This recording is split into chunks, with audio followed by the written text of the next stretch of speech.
I have never used Reddit before. My granddaughter set up this account for me 8 months ago because she thought I would enjoy reading about gardening, and I have used it exactly twice for that purpose, and now I am using it for this. I am not a person who shares things on the internet.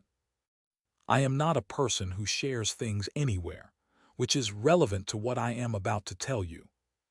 Because the thing I am about to tell you is something I have not shared with a single living person in 53 years, and I am sharing it now because I am frightened in a way I have not been frightened since I was 19 years old, and I do not know what else to do at 11:30 at night with the lights off and the curtains drawn, and something that might be a shadow standing very still at the edge of my front yard. My name is not important. I am 71 years old. I live alone in a small house in a quiet neighborhood in a city in Northern California that I have lived in for 34 years. I have 2 adult children and 4 grandchildren, and a garden I am proud of, and a life that is ordinary in all the ways that matter, and that I have worked very hard to keep ordinary for 53 years specifically because of what I am about to tell you. I need you to understand that I am not a dramatic person. I am not a person who catastrophizes or invents threats or sees patterns in randomness. I am a retired school teacher. I taught 4th grade for 29 years. I am telling you this so you understand the baseline of who is writing this and why the thing I am about to describe is not the product of an elderly woman frightening herself in the dark. Something is outside my house tonight, and it has been building toward tonight for 3 months, and it started 53 years ago in a parking lot above a lake, and I should have told someone then, and I did not, and I am telling someone now. In the summer of 1968, I was 19 years old and living in the Bay Area with 2 roommates in an apartment that cost us $45 a month between 3 people, which tells you something about how long ago that was. I had a boyfriend named T. I am not going to use full names. Not his, not mine, not anyone's, for reasons that will become clear. And on the night I am describing, we had driven up to a lake outside the city the way young people did on summer nights, to park and talk and be 19 in the particular way you can only be 19 in summer when you are not yet old enough to know what summers end. We were parked at the far end of a lot that sat above the lake. There were 2 other cars in the lot when we arrived, both dark, both the same story as us. The night was clear. I remember the stars because I was looking at them through the windshield and thinking that this was the kind of night you tried to hold on to and couldn't. T had the radio on low. We had been there maybe an hour. I noticed the man because of the way he was walking. He was coming from the direction of the other cars, from the far end of the lot, moving toward the road, unhurried, hands at his sides. This is not unusual in a parking lot. People walk through parking lots. What was unusual was the quality of the walking, something I have spent 53 years trying to articulate and have never fully managed.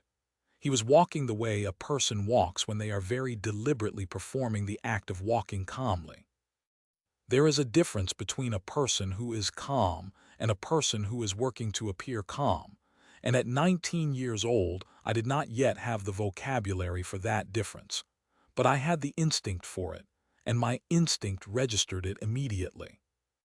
T was talking. I was watching the man. He passed our car close enough that I could see his face clearly through the passenger window. I want to describe his face accurately, and I find that after 53 years the accuracy I have is impressionistic rather than precise. I can tell you the feeling of the face more than the specific features. He was not young and not old. He was unremarkable in the way that certain people are unremarkable by design rather than by nature, dressed ordinarily, built ordinarily, a face that would not linger in memory under normal circumstances. The kind of person you would not look at twice. He looked at me. Not a glance. Not the brief eye contact of 2 people registering each other's presence in a shared space. He turned his head and looked at me directly and fully, and with a quality of attention that I felt before I understood it, the way you feel a drop in temperature before you consciously register the cold. He looked at me for what could not have been more than 3 or 4 seconds, and then he smiled. Not a friendly smile, not the reflexive acknowledgement smile of a stranger caught looking. A smile that said something I did not have words for at 19, and that I have spent 53 years finding words for, and the closest I have come is this. The smile of a person who has just made a decision and found it satisfactory. Then he looked away and kept walking and was gone.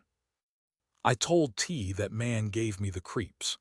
T looked up, and the man was already past, and T said, "What man?" and I said, "Never mind," and we stayed another 20 minutes and drove home, and I did not think about the man again until the next morning when I heard the news. I'm not going to describe what had happened in that parking lot. If you are familiar with the cases from that period in Northern California, you may be able to make certain connections from the details I have provided, and I am asking you not to make those connections publicly in the comments, because I need this account to stay as vague as possible for reasons I hope will be clear by the end. What I will tell you is that something had happened to the people in one of the other cars in that lot. Something that was on the news for a long time afterward. Something that was never resolved. I was 19 years old and I had seen a man walking away from that area of the lot, and he had looked at me and smiled, and I did not tell anyone. I want to explain why I did not tell anyone, because it is the thing I have lived with longest and the thing I have the most complicated feelings about. I did not tell anyone because I was 19 years old and I was afraid, and I told myself I had not seen anything useful. I could not describe the man with any precision. I had not seen anything happen. I had only seen a man walking and looking and smiling, and none of those things are crimes. I told myself the police would not find my account useful. I told myself I would be making a very large thing out of a feeling.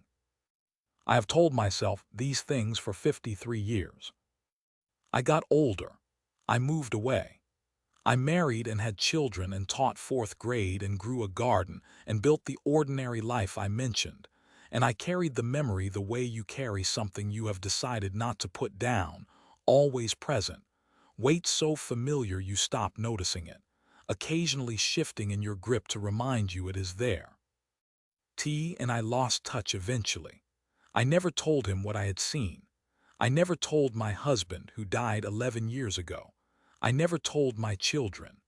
I told no one, and I became someone who had told no one for so long that telling someone began to feel impossible, like a room you have kept locked for so long that you have forgotten there is a door.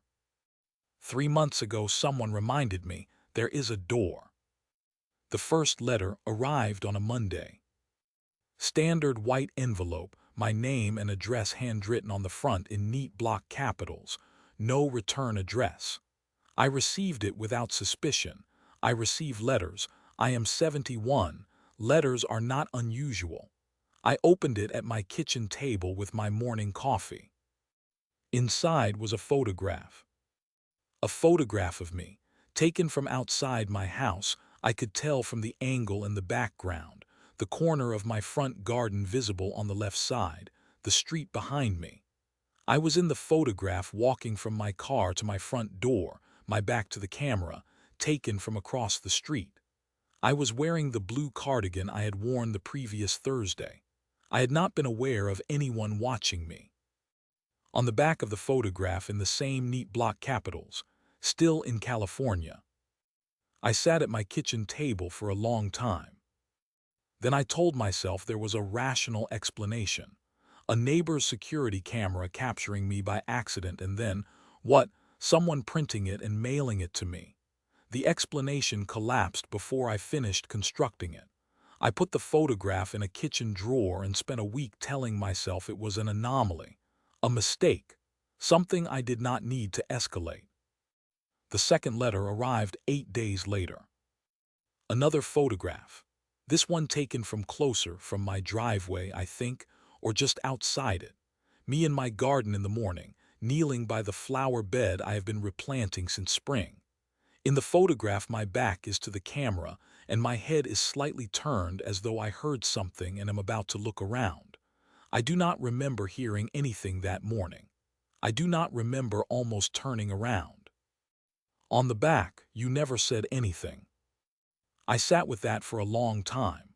Those 4 words and what they implied, that whoever had sent this knew I had been there, knew I had seen something, knew I had stayed silent, sat in my chest like something with weight and temperature.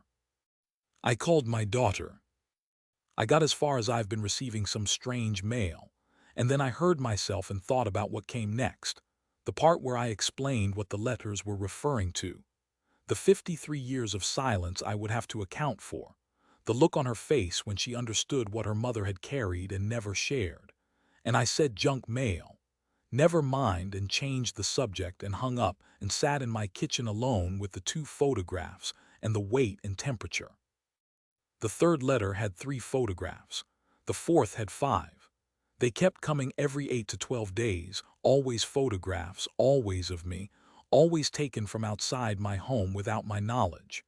Me at the mailbox, me getting into my car, me at the kitchen window taken from outside, from the driveway, close enough that I can see my own expression in it, and my expression is the expression of someone who has no idea they are being watched. Each one with a message on the back. 53 years is a long time to keep a secret. I kept mine too. Do you still think about that night? I think about it. I think about you. The most recent letter arrived 4 days ago. 1 photograph. Me asleep in my chair in the living room, taken through the window, the lamp on, the curtains I had not thought to close. Me asleep and completely unaware, and the window right there, and whatever was holding the camera right there on the other side of it. On the back, in the same neat block capitals that I have been looking at for 3 months, and that I have become certain belong to the same hand that wrote other things in other times that I read about in the news for years afterward. I remember you too. I called the police this morning. I want to be honest about how that went. I am a 71-year-old woman telling an officer that I believe I am being stalked by someone connected to unsolved cases from 1968, that I withheld information at the time, that I have been receiving letters for 3 months, and that I am frightened. The officer was not unkind. He took a report. He said they would look into it. He said I should make sure my doors and windows were locked, and that I should call back if anything further happened. I locked my doors and windows. Something further is happening. It is 11:47 p.m. I have been sitting in my dark living room for 2 hours with the curtains drawn and the lights off, because I turned the lights off when I saw the shadow, and I have not turned them back on.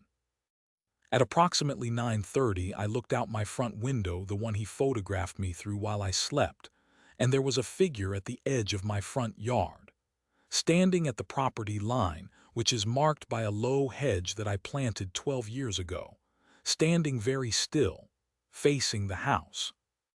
I called the police again. They said they would send someone when they could. That was 2 hours ago. I am not a dramatic person. I am a retired schoolteacher who grows vegetables and reads gardening forums on Reddit, and has lived quietly and carefully for 53 years specifically to avoid this moment. And this moment has arrived anyway, and I am sitting in the dark writing this on my phone because I do not know what else to do, and I need someone to know. I need someone to know that I was there, that I saw him, that he looked at me and smiled in the way he smiled, and that I was 19 years old and I was afraid, and I said nothing, and I have said nothing for 53 years, and he has been patient for 53 years in the way that certain people are patient. And now, he is standing at the edge of my garden at 11:47 at night, and I do not know what patience that long leads to. I need someone to know that his smile tonight, and I can see it from here, in the ambient light from the street lamp. The figure is still there, and I can see the face, and I can see the smile is the same smile I saw in that parking lot above the lake in the summer of 1968. Some smiles do not change. Some decisions last a very long time.